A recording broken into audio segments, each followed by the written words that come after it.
Hello everyone. Last लेक्चरमध्ये आपण mechanical properties of फ्लुइड्सचे जे काही इम्पॉर्टंट फॉर्म्युले आहेत ते आपण डिस्कस केले होते. ह्या दोन लेक्चरमध्ये आपण मेकॅनिकल प्रॉपर्टीज ऑफ फ्लुइड चॅप्टरची एक्सरसाइज डिस्कस करणार आहेत. ओके, एक्सरसाइजमध्ये सगळे न्यूमरिकल्स. तर आपण सुरुवात करूयात. फर्स्ट न्यूमरिकल आहे क्वेश्चन नंबर 10. क्वेश्चन नंबर 10 काय सांगतोय बघा. Find the pressure 200 metre below the surface of ocean if pressure on the free surface is 1 atmosphere. आपल्याला काय करायचं आहे, एका ओशियनमध्ये ज्याची डेन्सिटी दिली आहे आपल्याला, किती दिली आहे, density of the ocean water is equal to 1060 kg/m³. आणि एखादा माणूस कुठे आहे, याच्यामध्ये 200 मीटर खोलवरती आहे. ओके, आणि ह्याच्यावरती पडणारे एकूण प्रेशर किती आहे आपल्याला फाइंड आउट करायचं आहे. आपण डायग्राममध्ये बघितल्यानंतर काय सांगू शकतो, ह्याच्यावरती पडणारे जे काही टोटल प्रेशर आहे ते एकूण दोन गोष्टींचं बनलेलं आहे. एक आहे ह्याच्यावरती असलेलं ॲटमॉस्फेरिक प्रेशर P0, जे किती आहे 1 atmospheric pressure, plus gauge pressure. Okay, आणि गेज प्रेशर म्हणजे काय, फक्त या पाण्यामुळे किती प्रेशर पडायला आहे, आणि या पाण्यामुळे किती प्रेशर पडेल, H density of water into gravity. So आपण जर व्हॅल्यू पुटअप केल्या तर आपला आन्सर असेल 1 ॲटमॉस्फेरिक प्रेशरची व्हॅल्यू आपण पुटअप केली, जी आहे 1.013 इंटू 10⁵ पास्कल, प्लस हाईट दिली आहे किती आपल्याला, H is equal to given that 200 into density of sea water आपल्याला दिली आहे किती आहे 1060 इंटू आपल्याला जीची व्हॅल्यू आपण पुटअप करू शकतो 9.8. ओके, आणि हे जर आपण सॉल्व केलं तर आपला आन्सर येईल इज इक्वल टू, कॅल्क्युलेशन्स इझीच आहेत, मी डायरेक्ट करतोय, 21.789 इंटू 10⁵ पास्कल म्हणा किंवा न्यूटन पर मीटर स्क्वेअर म्हणा. आणि हे काय असणार आहे, टोटल प्रेशर. ओके, लक्षात ठेवायचं वे काय तुमच्याकडे, फक्त पाण्यामुळे पडणार आहे ते काय असणार आहे, गेज प्रेशर, प्लस तुम्हाला काय ॲड करायचं आहे, ॲटमॉस्फेरिक प्रेशर, आणि दोघांची बेरीज म्हणजे काय असणार आहे, टोटल प्रेशर. आलं लक्षामध्ये. ओके, तर आपण नेक्स्ट क्वेश्चन बघूयात. क्वेश्चन नंबर 11 काय सांगतोय बघा.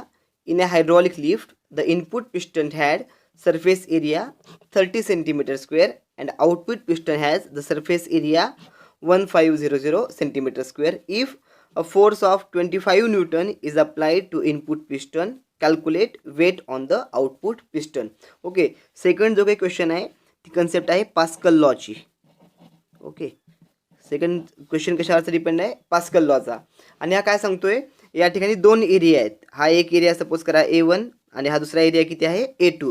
ह्याच्यामध्ये एखादं इनकॉम्प्रेसिबल असं आपण काहीतरी फ्लुइड टाकलेलं आहे. आणि पास्कल लॉ आपल्याला माहिती आहे, जर आपण इथून फोर्स टाकलो तर आपल्याला एक इथं फोर्स मिळायचा. आणि पास्कल लॉ काय सांगायचा, इथलं प्रेशर P1 आणि इथलं प्रेशर P2 हे दोन्ही काय असायचे, सेम असायचे. P1 is equal to P2. आपण बघूयात हा क्वेश्चन कसा सॉल्व्ह करता येत आहे. आयडिया आली तुम्हाला बेसिक क्वेश्चनची. ओके, गिवन दॅट काय दिलं आपल्याला, इथं आपण एरिया किती दिला, इथला A1 म्हणला आपण याला. So input area A1 is equal to आहे 30 cm². आपण जर मीटरमध्ये केलं तर आन्सर येईल आपलं 30 इंटू 10⁻⁻4 मीटर². नेक्स्ट आपल्याला दिलं आहे इथं टाकलेला फोर्स किती आहे, टाकलेला force F1 is equal to 25 newton. ह्याच्या पुढे आपल्याला काय दिला आहे, ह्या सेकंड पिस्टनचा एरिया दिला आहे, तो किती आहे A2 is equal to 1500 cm². त्याला कन्वर्ट केला तर उत्तर किती येईल, 1500 इंटू 10⁻⁻4 मीटर². ओके, आणि विचारले काय, या ठिकाणी पडणारं वेट किती आहे, किंवा थोडक्यात या ठिकाणचा फोर्स किती आहे, F2 is equal to question mark. Okay, आता कन्सेप्ट कोणती आहे एक्झाम्पलची, पास्कल लॉ. आणि फॉर्म्युला कोणता वापरणार आपण, पास्कल लॉ काय सांगतोय, प्रेशरचा जो काही फ्लो आहे तो कसा असायचा, अनडिमिनिश्ड. म्हणजे या ठिकाणचं प्रेशर आणि इथलं प्रेशर कसं असलं पाहिजे, same. So P1 is equal to P2. मोरेवर आपल्याला असं म्हणू शकतो, F1/A1 is equal to F2/A2. आपल्याला काय काढायचं आहे, F2. So F2 is equal to आलेला आहे A2/A1 इंटू F1. आपण जर व्हॅल्यू पुटअप केल्या आपला आन्सर येईल A2 किती आहे 1500 10⁻⁻4. A1 आहे 30 इंटू 10⁻⁻4 इंटू F1 किती आहे 25. -4 गेट्स कॅन्सल, हे इथं आलं 50. So F2 is equal to किती आलं 50 इंटू 25. So 1250 Newton. ओके, म्हणजे आपलं उत्तर काय येईल, the weight on the output piston is equal to 12500 newton इतका असेल.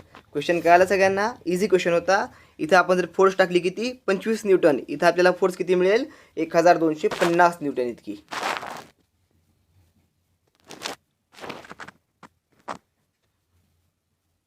आपण पुढचा क्वेश्चन बघूयात. Calculate the viscous force acting on a rain drop of diameter 1 millimeter falling with a uniform velocity 2 meter per second through air. The coefficient of viscosity of air is 1.8 into 10 to the power minus 5 newton second per metre square. Question तुम्हाला बघून idea आली असेल की हा question कशावरचा आहे, Stokes law. Okay, आणि ही ज्यातली जी काही concept आहे, ही जी काही युनिफॉर्म व्हेलॉसिटी असते ह्यालाच आपण काय म्हणू शकतो, टर्मिनल व्हेलॉसिटी. म्हणजे क्वेश्चनची कन्सेप्ट काय आली, स्टोक्स लॉ आणि टर्मिनल व्हेलॉसिटी. स्टोक्स लॉ तुला काय सांगायचा की एखाद्या फ्लुइडमधून जर एखादा ऑब्जेक्ट स्टेडी व्हेलॉसिटीने येत असेल तर त्याच्यावरती वर्क करणारी विस्क्युअस फोर्स किती असायची, विस्क्युअस फोर्स असायची 6 pi eta R V. Okay, हा आपल्याकडे फॉर्म्युला पण मिळाला स्टोक्स लॉचा, जो आपल्याला काढायचा आहे. आता आपण बघूयात गिवन काय काय दिलेलं आहे. आपल्याला गिवन काय दिलेलं आहे, रेनड्रॉप ऑफ डायमीटर 1 millimeter. आपल्या रेनड्रॉपचे डायमीटर दिलेला आहे किती आहे, D is equal to 1 millimeter. याला आपण लिहू शकतो 10 to the power minus 3 metre. पुन्हा आपण आर इज इक्वल टू करू शकतो, radius is equal to D by 2, so is equal to 0.5 into 10 to the power minus 3 metre इतका आला. ओके, नेक्स्ट आपल्याला काय दिलं आहे, with uniform velocity. So given is the uniform velocity or simply call it the terminal velocity 2 meter per second through air. The coefficient of viscosity of air is given as eta दिला आहे आपल्याला 1.8 into 10 to the power minus 5 newton second per metre square. आपण जर question बघितला ही काय होती, आपल्याकडे air होती आणि ह्याच्यात एक रेनड्रॉप यायला होता, त्याची व्हेलॉसिटी किती होती 2 मीटर पर सेकंद. आपल्याला काय काढायचं आहे, ह्याला अपोज करणारा जो काही फोर्स ऑफ फ्रिक्शन आहे तो किती आहे काढायचा आहे. सो सिम्पली फॉर्म्युला काय आला, फोर्स ऑफ फ्रिक्शन म्हणा किंवा त्याला आपण काय म्हणू शकतो, विस्क्युअस फोर्स म्हणू शकतो. आणि स्टोक्स लॉ काय सांगतो आपल्याला, F V is equal to 6 pi eta R into V. So 6 into पायची व्हॅल्यू 3.14 इंटू ईटाची व्हॅल्यू आहे 1.8 into 10 to the power minus 5 into R आहे रेडियस आपण काढलेली 0.5 into 10 to the power minus 3 into velocity किती आहे 2. सो सॉल्व करताना हे 2 आणि 0.5 कॅन्सल. आपण जर पॉवर एकत्र केले 6 into 3.14 into 1.8 into 10 to the power minus 8 इतकं आलं. आणि ही टर्म आपण इझिली मल्टिप्लाय करू शकतो. आणि हे जर आपण मल्टिप्लाय केलं आपला आन्सर येईल 33.91 into 10 to the power minus 8. आणि जे आपल्या बुकमध्ये आन्सर आलेला आहे ते किती आहे, एक पॉईंट ॲडजस्ट केला 3.39 into 10 to the power minus 7 Newton इतकी. म्हणजे त्या रेनड्रॉपवरती पडणारी विस्क्युअस फोर्स किती आहे 3.39 into 10 to the power minus 7 newton. Question कशावरचा होता कळाला, स्टोक्स लॉचा. फॉर्म्युला काय 6 pi eta R V. Simply सगळ्या गोष्टी घेऊन होत्या, तुम्हाला फक्त व्हॅल्यू पुटअप करायच्या होत्या. पुढचा क्वेश्चन बघा आपल्याला काय सांगतोय, question number 13. A horizontal force of 1 Newton is required to move a metal plate of area 10 to the power minus 2 meter square with a velocity of 2 into 10 to the power minus 2 meter per second when it rests on a layer of oil 1.5 into 10 to the power minus 3 meter thick. Find coefficient of viscosity of oil. Situation काय दिली आहे बघा, एक असा table होता, हा जो black कलरचा काढला ना हा टेबल होता, ह्याच्यावरती एक ऑइलची लेअर होती आणि त्याच्यावरती एक मेटलची प्लेट पडली होती. म्हणजे सिम्पली सपोज करा हा टेबल आहे, ह्याच्यावरती ऑइल पडले आणि ह्याच्यावरती एखादी प्लेट पडली असती. त्या प्लेटला हॉरिझॉन्टल डायरेक्शनमध्ये ओढायसाठी, म्हणजे सपोज करा ह्याच्यावरती एक टेबल आहे, हे ऑइलची लेअर आहे, ह्याच्यावरती अशी एक प्लेट पडलेली आहे, ज्याचा एरिया तुम्हाला गिवन आहे. ओके, आणि ह्याला ओढायसाठी लागणारी जी काही फोर्स आहे ती किती होती 1 न्यूटन इतकी होती. म्हणजे आपण जर गिवन दॅट बघितलं तर आपल्याला फोर्स दिली आहे ती किती आहे 1 न्यूटन इतकी. प्लेटचा एरिया दिला आहे, area is equal to 10 to the power minus 2 metre square. Velocity दिली आहे की आपण ह्याला किती व्हेलॉसिटीनं घेऊन चाललो, किती व्हेलॉसिटी आहे 2 into 10 to the power minus 2 metre per second ही वेलॉसिटी दिली आहे आणि ही जी काही लेयर आहे लेयरची विड्थ किती दिली आहे आपल्याला लेयरची विड्थ दिली आहे आपल्याला x is equal to 1.5 into 10⁻³ metre. आलं लक्षामध्ये? हा इथेपर्यंतचा पार्ट काय आला? ओके. आता आपल्याला हा जो क्वेश्चन आहे हा कशावरचा आहे तर हा क्वेश्चन आहे न्यूटन्स लॉ ऑफ विस्कॉसिटी. हा क्वेश्चन आहे न्यूटन्स लॉ ऑफ विस्कॉसिटीचा जो आपण चॅप्टरच्या सुरुवातीला ज्यावेळेस आपण हे बघितलं होतं विस्कॉसिटीची कन्सेप्ट त्यावेळेस आपण बघितला होता. आता न्यूटन्स लॉ ऑफ विस्कॉसिटी काय सांगतोय F is equal to coefficient of viscosity into area into dv/dx. काही फरक पडत नाही, आपण याला dv आणि याला dx घेऊ शकतो कारण खूप स्मॉल डिस्टन्स आहे. सो आपल्याला काय विचारले आता इटा काढा विचारले. सो इटा इज इक्वल टू फॉर्म्युला काय आला force upon area into dx upon dv. Okay. आता आपल्याकडे सगळ्या गोष्टी गिवन येतात तर आपण त्याची व्हॅल्यू जर पुटअप केलो तर आपल्याला काय मिळेल बघा. फोर्स किती आहे 1 न्यूटन, एरिया किती आहे 10⁻², dx आपल्याला डिस्टन्स दिले किती आहे ते 1.5 इंटू 10⁻³ डिवायडेड बाय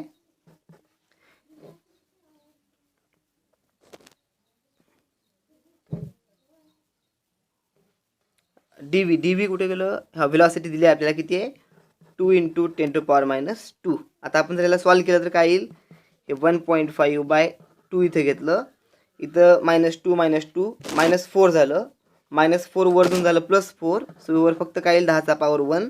सो आपण याला लिहू शकतो 15/2 म्हणजेच किती आलं 7.5 आणि याचं युनिट काय आहे newton second per metre square. और सिम्पली तुम्ही याला म्हणू शकतात 7.2 पॉईज पण म्हणू शकतात, काही फरक पडत नाही कारण 1 newton second per metre square म्हणजेच काय असते पॉईज. सो याचा कोइफिशियंट ऑफ विस्कॉसिटी जो काय आहे तो किती आलेला आहे 7.5 पॉईज इतका आलेला आहे. कळाला क्वेश्चन? हा क्वेश्चनमध्ये ही वाली टर्म कळाली ना की आपण याला dx आणि ह्याच्या वेलॉसिटीला dv/dx वेलॉसिटी ग्रेडियंट घेऊ शकतो. Okay.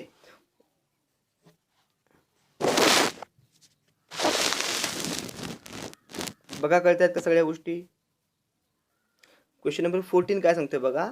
With what terminal velocity will an air bubble 0.4 millimeter in diameter rise in a liquid of viscosity 0.1 Newton second per meter square and specific gravity 0.9. The density of air is 1.29 kg per meter cube. आधी question कळाला का बघा. काय म्हणलेलं आहे एक liquid आहे आणि त्या लिक्विडच्या मध्ये एक एअरचा बबल आहे. फॉर एक्झाम्पल जे कोल्ड्रिंकमधले जे बबल्स वरतात ना त्या टाईपमध्ये ह्या लिक्विडचं तुम्हाला काय दिलं आहे पुन्हा लिक्विडची तुम्हाला स्पेसिफिक काय दिलेली आहे ग्रॅव्हिटी दिलेली आहे आणि विस्कॉसिटी दिली आहे आणि एअरची डेन्सिटी दिली आहे. हा वर येताना ह्याची वेलॉसिटी किती असेल तुम्हाला विचारले. आलं लक्षामध्ये? अच्छा.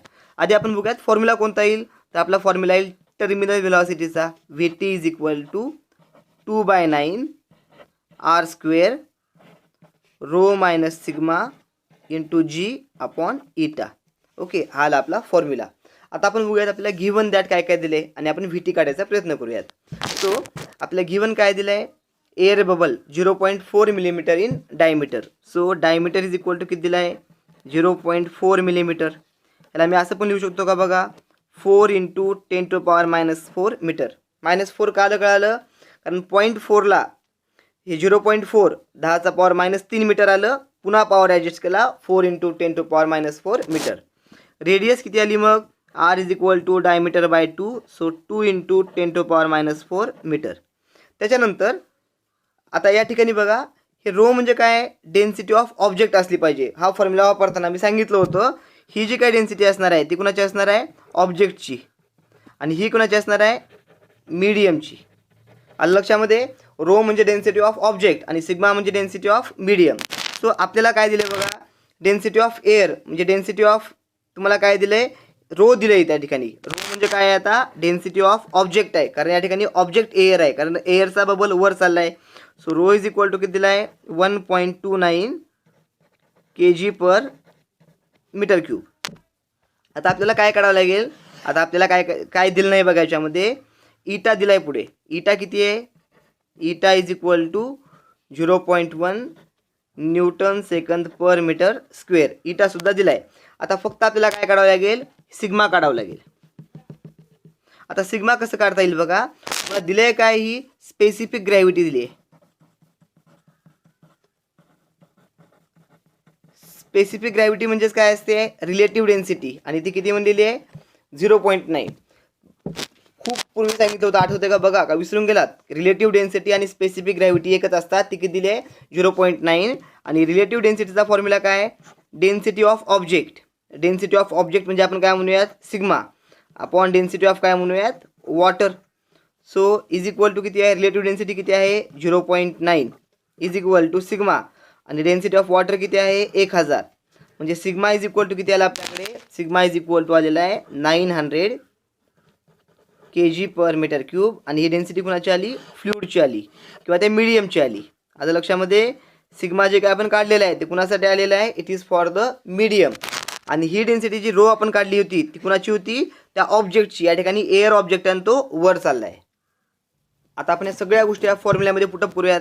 फॉर्म्युला परत एकदा लिहितोय, V T is equal to काय होतं 2/9r² rho minus sigma into G upon इटा.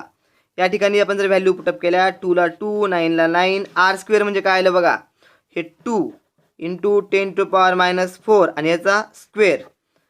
रो म्हणजे काय, डेन्सिटी ऑफ ऑब्जेक्ट किती आहे ती 1.29.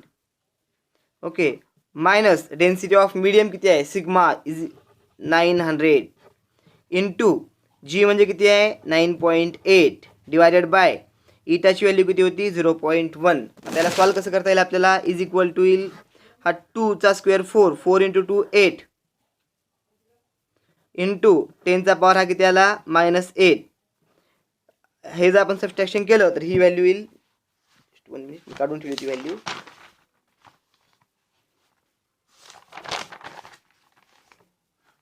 व्हॅल्यू येईल -8 98.71 इंटू पुन्हा हे किती आलं 9.8 डिवायडेड बाय हे 9ला 9 इंटू 0.1.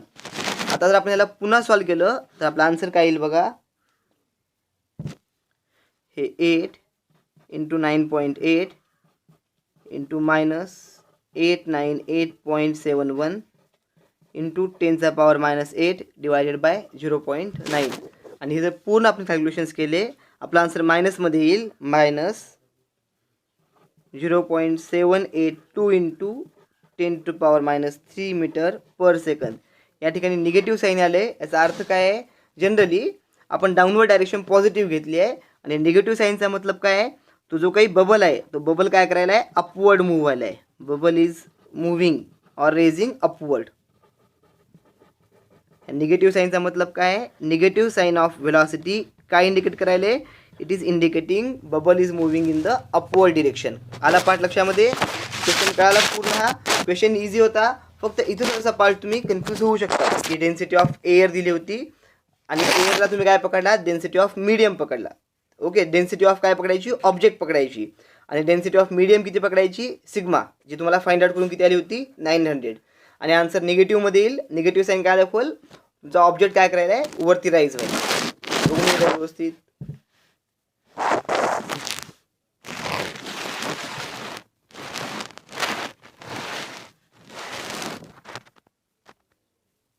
आपला पुढचा प्रश्न काय म्हणते बघा, the speed of water is 2 metre per second through a pipe of internal diameter 10 centimetre.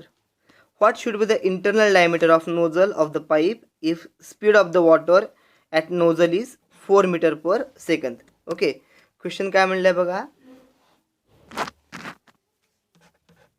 Question कळतो का बघा सगळ्यांना. काय म्हणलं आपल्याला, गिवन काय दिलं आहे, एक पाईप होता, त्या पाईपचं काय केलेलं आहे, आता हा असा पाईप आहे सपोज करा,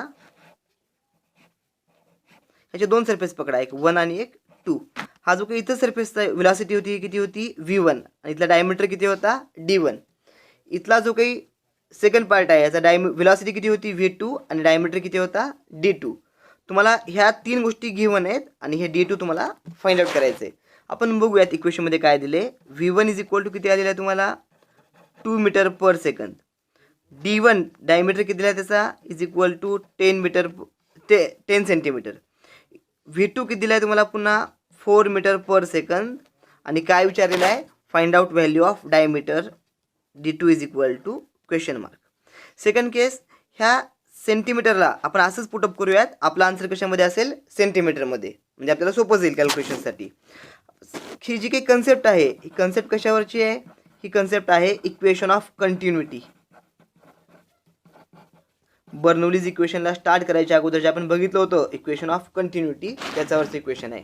इक्वेशन ऑफ कंटिन्युटी काय सांगायचं आपल्याला, A1V1 is equal to A2V2. Okay, परत एरिया इज इक्वल टू काय असते formula, area is equal to असते पाय आर स्क्वेअर म्हणा किंवा पाय डी स्क्वेअर बाय 4 म्हणा. So pi D1 square by 4, V1 is equal to काय आलं, pi by 4 D2 square V2. Pi by 4 gets cancel. आपल्याकडे इक्वेशन काय मिळालं मग, D1 square V1 is equal to D2 square V2. आता आपल्या direct आपण D2 काढू शकतो. D2चा फॉर्म्युला काय आला मग, D2 is equal to D2 square is equal to formula आपल्याकडे V1 bye V2 into D1 square. V1 given आहे आपल्याला किती आहे 2, V2 गिवन आहे किती 4, आणि D1 स्क्वेअर म्हणजे किती आलं 100. आता पुन्हा D2 इज इक्वल टू किती येईल मग, D2 square is equal to किती आलं 50. Okay, D2 square is equal to किती आलं 50. तर आपण D1 किती लिहू शकतो, हे कळालं का बघा, D2 square is equal to किती आलं आपल्याकडे 50. तर D2 इज इक्वल टू किती आलं √50, आणि √50ची व्हॅल्यू किती आहे 49चा किती आहे 7 आहे. 7च्या जवळपास काहीतरी असेल, आणि याची व्हॅल्यू आहे 7.07. सो 7.07 सेंटीमीटर ही व्हॅल्यू कुणाची आली, D2ची आली, डायमीटर ऑफ सेकंड नोझल. किंवा ह्याला तुम्ही असं पण लिहू शकतात, is equal to 7.07 into 10⁻⁻2 metre इतका, जर तुम्ही SI सिस्टीममध्ये वापरलात तर. आलं लक्षामध्ये. हे कन्वर्ट का नाही केलं मी कळालं तुम्हाला इथं थोडीशी स्टेप वाढली असते एखादी कॅल्क्युलेशनची. क्वेश्चन सोपाच आहे. Equation of continuity A1V1 is equal to A2V2. आपल्याला काय म्हणले बघा, with what velocity does the water flow out and orifice with a tank with gauge pressure 4 into 10⁵ Newton per meter square before the flow starts. Density of water is 1000 kg per meter cube. Question काय आला का बघा, काय सांगतो आपल्याला, हे एखादं suppose करा पाण्याचा टँक आहे, आणि इथून पाणी किती तुम्हाला बाहेर पडलं असं विचारले. ओके, आपण ज्यावेळेस इथून एक होल पाडला, ओरिफिस म्हणजे काय स्मॉल होल, मग ही हाईट जर आपल्याला माहिती असती तर आपण फॉर्म्युला वापरू शकलो असतो, कारण टॉरिसिलिस फॉर्म्युला होता, वेलॉसिटी ऑफ इफ्लक्स म्हणा किंवा ओरिफिसमधून बाहेर पडणारा म्हणा. हेच क्वेश्चन कशावरचा कळाला का, efflux application of Bernoulli's principle, speed of इफ्लक्सचा, आणि फॉर्म्युला काय होता V is equal to √2gh. पण आपल्याला इथं कुठंच यश दिली नाही, मग आपल्याला हाईट काढावी लागेल. हाईट कशी काढता येईल, आपल्याला गेज प्रेशर दिलं आहे, किती आहे ते, given that gauge pressure is equal to 4 into 10⁵ newton per metre square. आता लक्षामध्ये. आता गेज प्रेशर दिला असेल तर आपण हाईट काढू शकतो. कसं काढता येईल बघा, we have P is equal to H ρg. So H is equal to P by ρg, आणि पुन्हा H इज इक्वल टू आपल्याकडे किती आला आता, P किती आहे 4 इंटू 10⁵. रोची व्हॅल्यू किती आहे, डेन्सिटी दिली आहे आपल्याला वॉटरची किती आहे, rho is equal to 1000 kg per metre cube.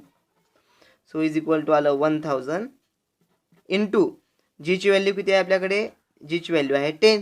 So आपला आन्सर काय येईल आता, हे is equal to 40 metre. Height किती आली आपल्याकडे, एकूण 40 मीटर इतकी हाईट आली. हे काय आलं, हे 4 कटले एक उरला. सो आपला हाईट किती आली 40 मीटर इतकी. जर एकदा आपल्याला हाईट मिळाली तर आपण वेलॉसिटी ऑफ इफ्लक्स काढू शकतो, कारण विचारलं काय आपल्याला, एखाद्या होलमधून पडणारी जी काही वेलॉसिटी आहे त्यालाच आपण नाव काय दिलं होतं, velocity of efflux. So V is equal to काय आला formula, √2gh is equal to 2 into जीची व्हॅल्यू 10 इंटू 40. सो आपल्याकडे आन्सर किती आलं, हे V इज इक्वल टू √80.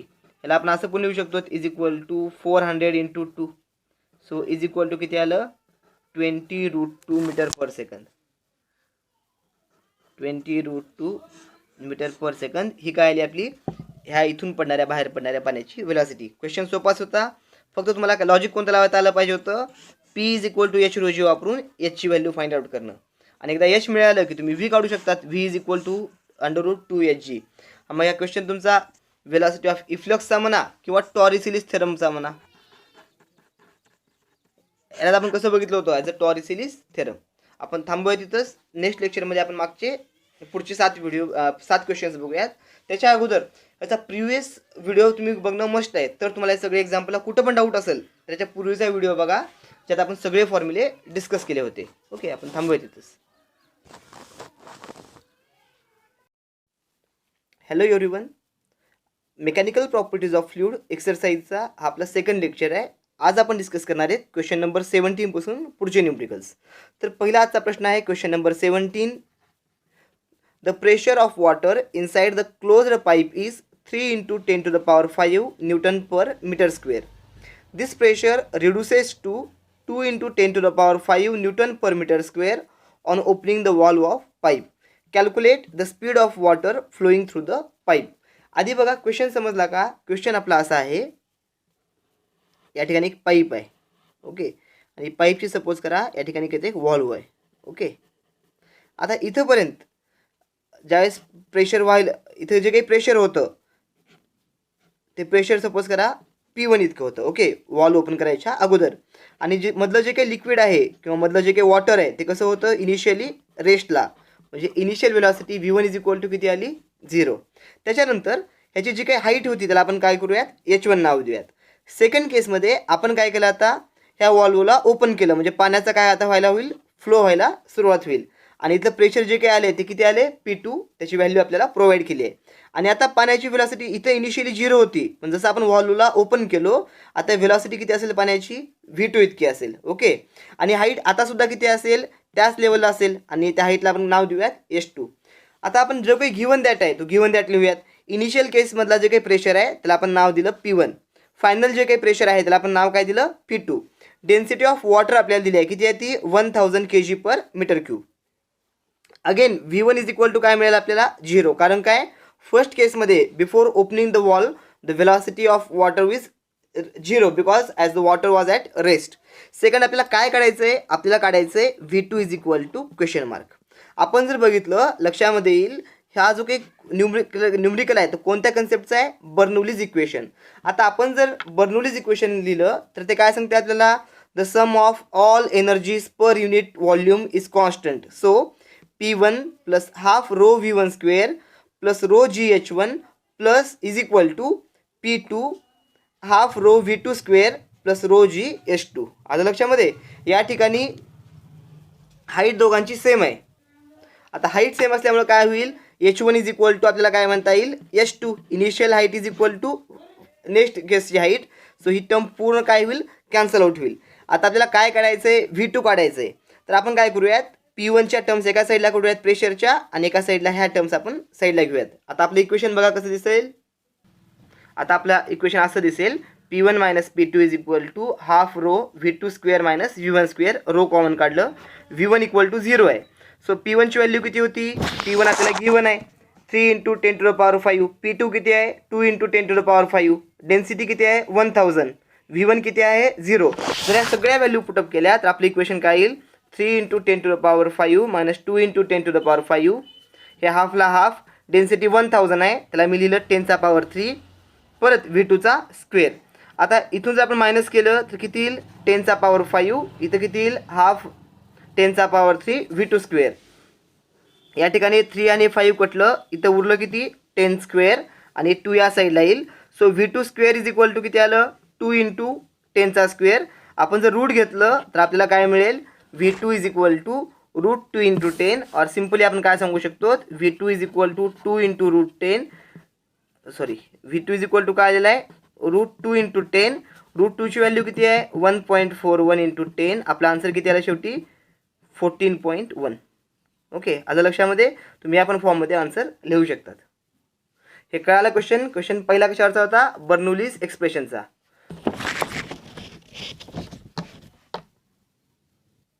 पुढचा क्वेश्चन काय सांगतोय बघा, calculate the rise of water inside a clean glass capillary tube of radius 0.1 mm when immersed in water of surface tension 7 × 10⁻² Newton per meter. The angle of contact between water and glass is 0. Density of water is provided and 1000 kg/m³ and acceleration due to gravity is equal to 9.8 m/s². सगळ्यात अगोदर question कशावरचा कळाला? The question आहे capillary राईजचा. Okay, question आहे capillary राईजचा. त्याच्यानंतर given काय दिले आपल्याला? आर दिले. आर किती आहे? 0.1 मिलीमीटर. यालाच आपण लिहू शकतो 1 × 10⁻⁻4 मीटर. त्याच्यानंतर surface tension symbol T 7 × 10⁻⁻2 newton per metre. त्याच्या पुढे angle of contact theta is equal to 0 degree.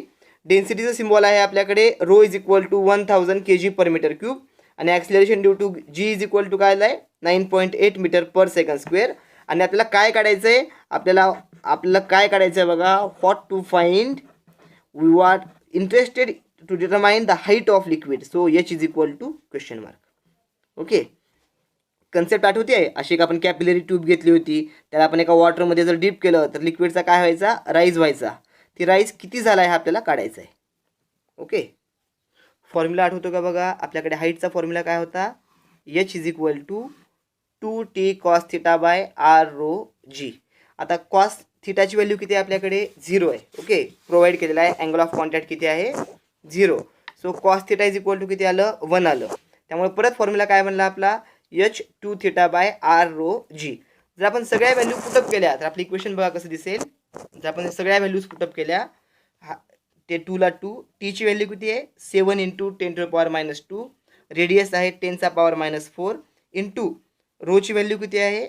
10⁻3 आणि जीची व्हॅल्यू किती आहे? 9.8. आता इथं 7 × 2 किती आलं? हे 14.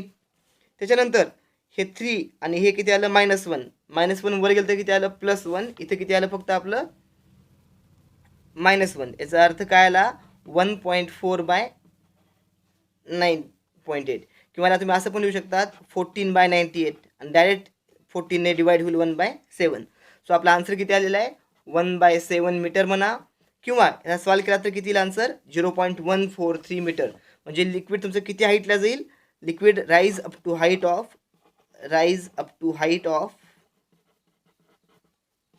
0.143 मीटर. ओके, कळाला क्वेश्चन? क्वेश्चन सोपा होता, फॉर्म्युला डायरेक्ट होता. त्यांना फॉर्म्युला पाठ आहे त्यानंतर लगेच आन्सर काढू शकतात. ओके,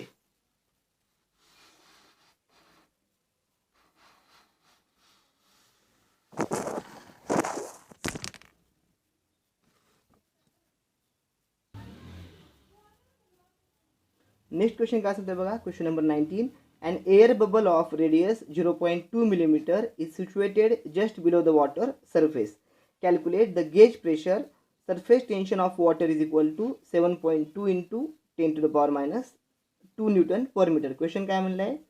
हा एक इथे पूर्ण काय? एक वॉटरचा सरफेस आहे. ह्याच्यामध्ये एक एअर बबल आहे. आता लक्षामध्ये ह्याच्यामध्ये काय? एअर बबल आहे. त्याची रेडियस किती दिली आहे? R is equal to 0.2 millimetre. त्याला आपण कन्वर्ट करून काय लिहू शकतो? 2 × 10⁻⁴ मीटर. हे जे काही लिक्विड आहे, ओके, किंवा वॉटर आहे साईडचं, ह्याचं सरफेस टेन्शन किती दिलं आहे? 7.2 × 10⁻2 न्यूटन पर मीटर. ओके, आपल्याला काय विचारले?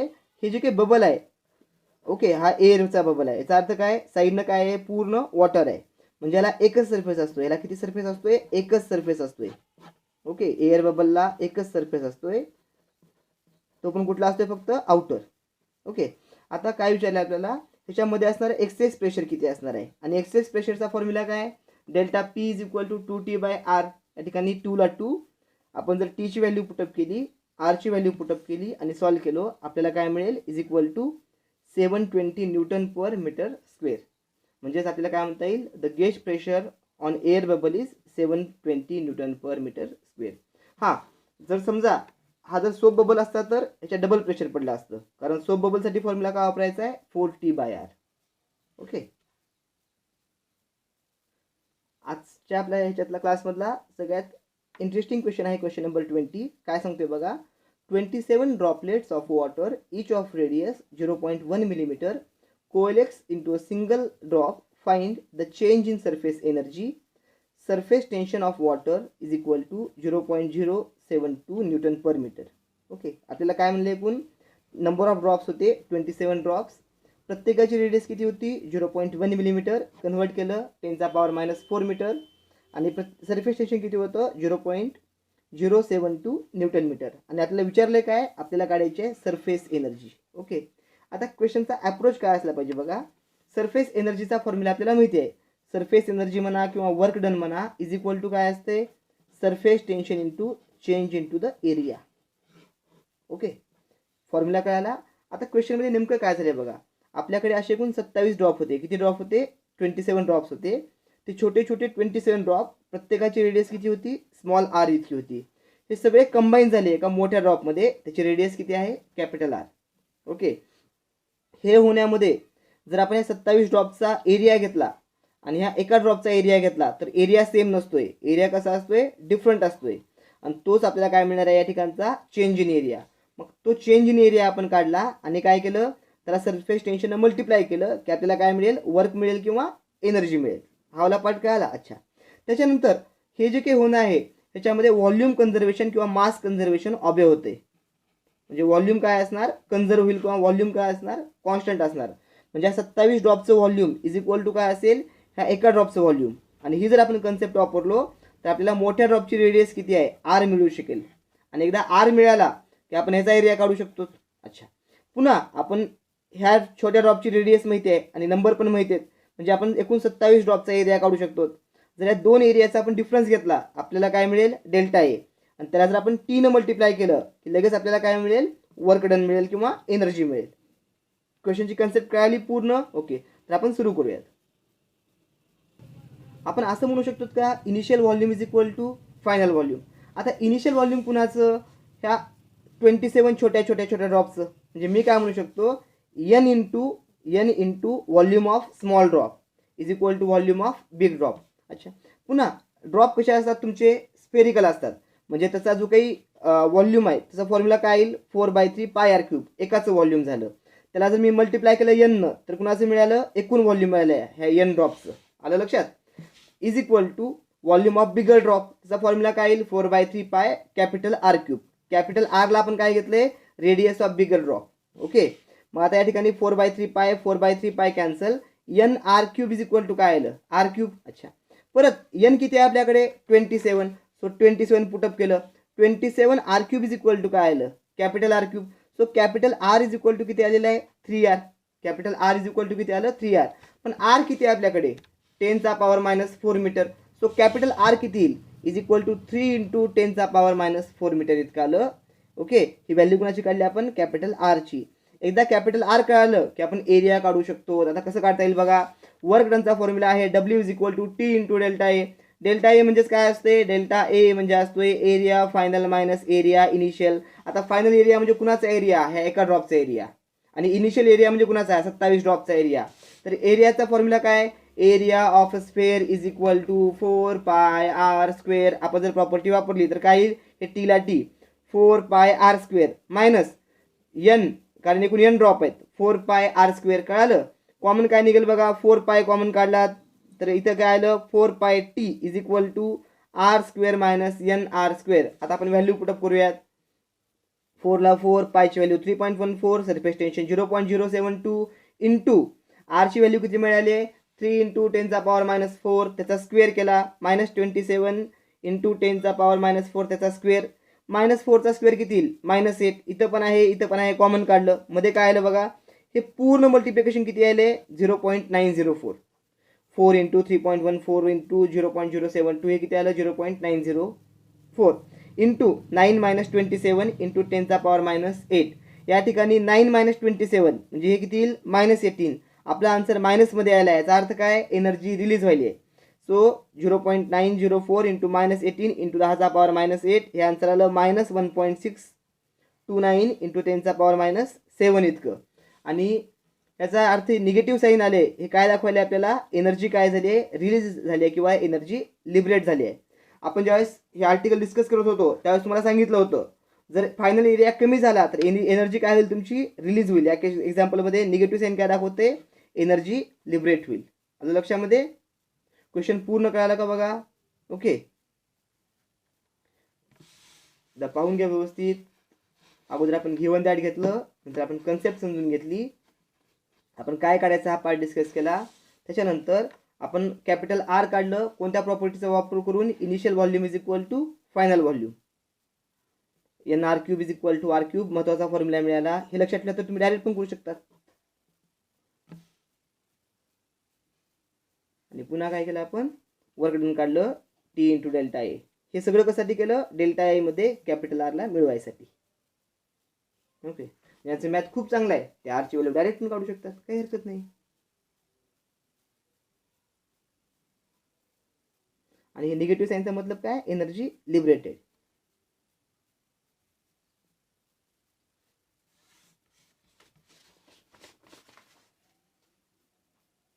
क्वेश्चन नंबर 21 याचा एक्झॅक्टली अपोजिट आहे. कसं आहे बघूयात आपण. Drop of mercury of radius 0.2 centimetre is broken into 8 droplets of the same size. Find the work done if the surface tension of mercury is 435.5 dyne per centimeter. एक drop होता मर्क्युरीचा, त्याची radius आपण suppose करूयात capital R. तो एकूण छोट्या छोट्या छोट्या 8 ड्रॉपमध्ये ब्रेक झाला. आलं लक्षामध्ये. ह्या मोठ्या ड्रॉपची रेडियस काय करूयात आपण, आर सपोयात. आर म्हणजे काय, रेडियस कोणाची आहे, बिगर ड्रॉपची. It is the radius of big drop. Small R काय आहे, it is the radius of small droplets. Okay, given that काय दिलं आपल्याला, कॅपिटल आर दिलंय, ही रेडियस दिली आहे आपल्याला 2 × 10⁻³ मीटर किंवा 0.2 सेंटीमीटर. याला आपण कसं लिहू शकतो, 0.2 × 10⁻² मीटर अँड सो ऑन. तुम्ही कसंही लिहा, हे फरक पडत नाही याच्याबद्दल. ओके, टी दिलंय किती, 435.5 डाईन पर सेंटीमीटर. आणि नंबर ऑफ ड्रॉपलेट्स किती बनले तुम्हाला, एकूण 8 दिलेत. हा पार्ट कळाला. आपण काय करूयात, ह्या एक्झाम्पलसाठी CGS सिस्टीम ॲडॅप्ट करूयात. म्हणजे आपण सेंटीमीटर आणि डाईनमध्ये सॉल्व्ह करूयात. आपलं उत्तर कशामध्ये मिळेल, मग आपल्याला वर्क डन अर्ग्समध्ये मिळेल. वर्कचा फॉर्म्युला काय, W = T × डेल्टा ए. जर आपण पूर्ण एक्झाम्पलसाठी CGS सिस्टीम अडॅप्ट केली, आपला आन्सर कशामध्ये मिळेल, अर्ग्समध्ये मिळेल. तर आपण पुन्हा जूलमध्ये कन्व्हर्ट करूयात. ओके, सो आरला आपण कसं घेऊयात, 0.2 सेंटीमीटर किंवा 2 × 10⁻⁻1 सेंटीमीटर. दोघांचा अर्थ एकच आहे. हा पार्ट पूर्ण कळाला. आता परत तेच डेल्टा ए काढायचं, म्हणजे आपल्याला स्मॉल आर माहिती आहे का नाही, आधी आपल्याला स्मॉल आर काढावं लागेल. स्मॉल आर कसं काढता येईल बघा, परत तेच वालं, volume of big drop is equal to n times volume of small drop. मोठ्या ड्रॉपचं व्हॉल्यूम किती येईल, 4/3 पाय आर क्यूब. n 4/3 पाय small R cube. 4/3 pi 4/3 pi cancel, r cube is equal to n r cube. आपण जर cube route घेतलं तर आरचं क्यूब रूट काय येईल, आर. एनचं क्यूब रूट काय येईल, n चा पॉवर 1/3 इंटू आर. सो आरची व्हॅल्यू किती होती, 2 × 10⁻⁻1 सेंटीमीटर. सो आपण लिहू शकतो 2 × 10⁻⁻1 इज इक्वल टू 8 चा पॉवर 1/3 आर. 8 चा पॉवर 1/3 किती आहे, 8चं क्यूब रूट आहे 2. सो हे 2 cancel. R is equal to किती आले आपल्याकडे आता, 10⁻⁻1 सेंटीमीटर इतकं. हे कळायला पार्ट. ओके, जर कॅपिटल आर माहिती आहे, स्मॉल आर माहिती आहे, नंबर ऑफ ड्रॉप्स माहिती आहेत, आपण डायरेक्ट अप्लाय करू शकतो formula W = T × delta A. T is equal to AF minus area. Area final minus area initial. So T is equal to N 4πr² minus 4πr². परत 4π common काढलं तर मध्ये काय उरलं, NR² मायनस R². परत T ची value, हे 4 ची 4, याची व्हॅल्यू 3.14. T ची व्हॅल्यू पुटअप केलात, N किती आहे 8. 10चा पॉवर -1 त्याचा स्क्वेअर 4. हे 4 आलं कसं, कळालं का बघा 4. ओके, कारण 2चा स्क्वेअर किती आहे 4. सो 2 आणि याचा पॉवर -1 आणि याचा स्क्वेअर, हे -12 दिसते पण 12 नाही. आता ह्याचा स्क्वेअर किती येईल, -2. याचा आपण -2 कॉमन काढलात. हे पूर्ण मल्टिप्लिकेशन किती आलं, 5469.9 आणि 10चा पॉवर -2, हे 8 - 4. ओके, हे जर तुम्ही मल्टिप्लाय केला आता, हे किती आलं 4 आणि या 4 मल्टिप्लाय केला तर आपला आन्सर किती येईल, 21,879 × 10⁻². ह्यालाच आपण लिहू शकतो 218.79 अर्ज इतका आपला आन्सर. ओके, आणि एवढे वर्क आपल्याला करावं लागेल. ओके, वर्क डन किंवा एनर्जीचा फॉर्म्युला किती आला, किंवा वर्क डन किती आला आपलं, 218.79 अर्ज. आता अर्गला जूलमध्ये करायचं आहे, मल्टिप्लाय करा -7 जर -7 मल्टिप्लाय केलात, हे 2 पॉईंट इकडे घेतलं, 2.1879 × 10⁻⁵ जूल इतकं काय आलं, वर्क आलं. हे कोणत्या सिस्टीममध्ये काढलं आपण, SI सिस्टीममध्ये. हे कोणत्या सिस्टीममध्ये आलं होतं, CGS. कळालं एक्झाम्पल पूर्ण. तुम्हाला मॅक्झिमम टाइम्स SI सिस्टीमच अडॅप्ट करायची आहे. ओके, सो गिव्हन दॅट जरी तुम्हाला CGS मध्ये असलं, तुमचा आन्सर SI मध्येच तुम्हाला नोट डाऊन करायचं बोर्डसाठी. आणि फॉर CET अँड नीटसाठी आपण काय ऑप्शन बघून हे करू शकतो. ओके, हा क्वेश्चन पण खूप सिंपल आहे. How much work is required to form a bubble of 2 centimeter radius from the soap solution having a surface tension of 0.07 newton per metre. Okay, खूप सिंपल एक्झाम्पल आहे. काय म्हणलेलं आपल्याला, इनिशियली काहीच नव्हतं, म्हणजे इनिशियल रेडियस किती होती 0. आपल्याला बबल तयार करायचं, ती रेडियस किती व्हायला पाहिजे 2 सेंटीमीटर. सो 2 × 10⁻² मीटर ही कोणती रेडियस आली फायनल. आणि सरफेस टेन्शन दिले आपल्याला किती 0.07 न्यूटन पर मीटर स्क्वेअर. आता वर्क डन या ठिकाणी कुणाचा बबल आहे, सोप बबल, याला किती असतात 2 सरफेस. त्यामुळे वर्क डनचा फॉर्म्युला जनरली काय असतोय, W = T × डेल्टा ए. 2 सरफेस म्हणजे मल्टिप्लाय किती केलं आपण 2 ने केलं. सो फॉर्म्युला काय आला 2 × T × डेल्टा ए. परत 2T डेल्टा ए म्हणजे काय, area final minus area initial. Area initial 0, याचं कारण काय, रेडियस इनिशियल किती होती 0, अगोदर काहीच नव्हतं. सो फॉर्म्युला काय आला आपला 2 × T × area final. So 2 × T surface एरियाचा फॉर्म्युला काय 4πRF². आता व्हॅल्यू पुटअप केल्या, 2 × T ची व्हॅल्यू 4 ला 4, पाय ला पाय, 4F². ओके, आता इनिशियल किती होते 2, 2 चा स्क्वेअर किती आला 4, 10⁻⁻4 हे स्क्वेअर केल्यामुळे कळालं. आता याला जर आपण सॉल्व्ह केलं तर आन्सर किती येईल आपलं 7.036 10⁻⁻4 जूल. कॅल्क्युलेशन करून बघा, सोपेच आहेत, कंटाळा करू नका कॅल्क्युलेशनला. किंवा आपलं लॉगचं लेक्चर घेतलेलं आहे ते लेक्चर व्यवस्थित बघून घ्या वगैरे, त्यांचं कॅल्क्युलेशन जमत नसतील तर. पण तुम्हाला अप्रॉक्सिमेशन्स लावता यायला पाहिजेत, answers up to the significant figures काढता यायला पाहिजेत. आपला आजचा शेवटचा question, a rectangular wire frame of size 2 × 2 centimetre square is dipped in a soap solution and taken out. A soap film is formed if the size of the film is changed to 3 × 3 centimeter square. Calculate work done in the process. The surface tension is 3 × 10⁻² newton per metre. काय म्हणले बघा, एक rectangular वायरची frame होती, एक अशी frame होती वायरची. याचा इनिशियल एरिया किती होता 2 × 2 सेंटीमीटर. याला आपण काय केलं, एका सोपच्या सोल्युशनमध्ये डीप केलं आणि बाहेर काढलं, त्यावेळेस त्याचा एरिया काय झाला वाढला. ओके, आता चेंज इन एरिया म्हणजे काय झालं, नक्कीच वर्क डन झालं. ते वर्क डन किती झालं आपल्याला काढायचंय. सो सिंपली आपला परत फॉर्म्युला काय येईल, W = T × डेल्टा ए. परत सोप फिल्म आवणी तर काय येईल तुमचा 2 × T × डेल्टा ए. कळालं काय करायचं ते. अच्छा, आता एरिया इनिशियल किती आहे 2 × 2 सेंटीमीटर स्क्वेअर. ह्याला काय आलं आपण 2 × 2 4 आणि सेंटीमीटर स्क्वेअरला मीटरमध्ये केलं -4 मीटर स्क्वेअर. हे 3 × 3, सो इथे किती आलं 9 × 10⁻⁻4 metre square. Surface tension T किती आहे आपल्याला 3 × 10⁻² न्यूटन पर मीटर. आता फॉर्म्युला परत काय आपला 2 × T × delta A. So 2 × T × delta A. Delta A म्हणजे काय आला area final minus area initial. हे 2 विसरलो तुम्ही. 2 × 3 × 10⁻² इंटू एरिया फायनल किती आहे 9, -4 कॉमन काढलं 9 - 4, आणि आपण जर याला सॉल्व्ह केलं तर आपला आन्सर किती येईल 3 × 10⁻⁻5 जूल इतकं तुम्हाला वर्क डन झालेलं असेल या प्रोसेसमधलं. आलं लक्षामध्ये. क्वेश्चन कळाले सगळे, आतापर्यंतची पूर्ण एक्सरसाइज कळाली. एक्सरसाइज समजून घ्या आणि तुमच्या नोटबुकमध्ये व्यवस्थित हे सगळ्या जे काय आपण क्वेश्चनची एक्सरसाइज केली आहे ते तुमच्या लँग्वेजमध्ये, ओन लँग्वेजमध्ये लिहायचा प्रयत्न करा. ओके, आपण थांबूया तिथेच.